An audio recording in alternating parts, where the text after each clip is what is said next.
automatic na kahit nakarikta. Para tumagal ang buhay nito, para ilagay nyo sa tama yung level ng tubig. Ayan o. Kasi ang nagpapa-off dito sa switch, sa pressure niya, is yung steam ng tubig. Yun ang magpapa-off ng switch dito.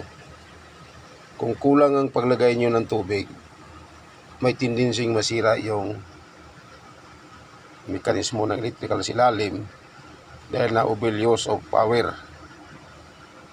So kailangan lagi pag kayo gumagamit ng ganitong mga water heater, kailangan laging nasa level ang tubig na pag-iinit. Para ang tandaan nasa level ay yung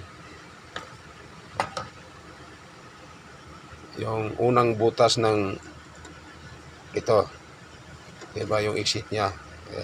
Yan. Diyan kayo mag-level ng tubig, yung unang butas. Yan ang pinaka-level ng tubig nya, para magkaroon siya ng sapat na steam pag off sa switch, para hindi siya kulong-kulo. Kadalasan dito nangyari, bagong-bago pa, madaling masira, wala pang isang linggo sira na agad. Kasi ang ginagawa nila, naglagay lang sila ng isang baso dyan, tapos painitin nila at hihintayin pa nilang mag-trip itong steam switch.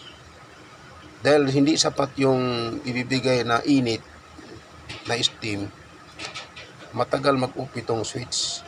Kaya ang nangyayari, sunog ang mekanismo dito sa loob. Yan o.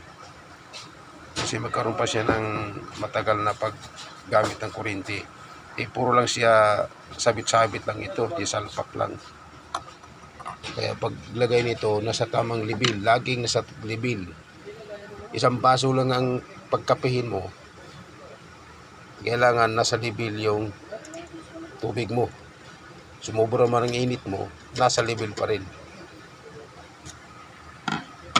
Kasi ito, gamit ko ito matagal na ito. Nasa 5 taon na ito, hindi man lang masisira. Kasi laging nasa level yung pag-iinit ng tubig.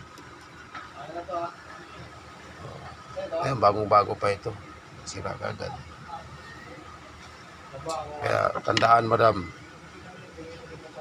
nasa level lagi ang pag-init ng tubig. Huwag maglagay ng isang baso lang para mag-init dyan. 2 baso, mag-init dyan. Hindi sapat yung steam para painitin o i-trip yung steam switch ng kettle.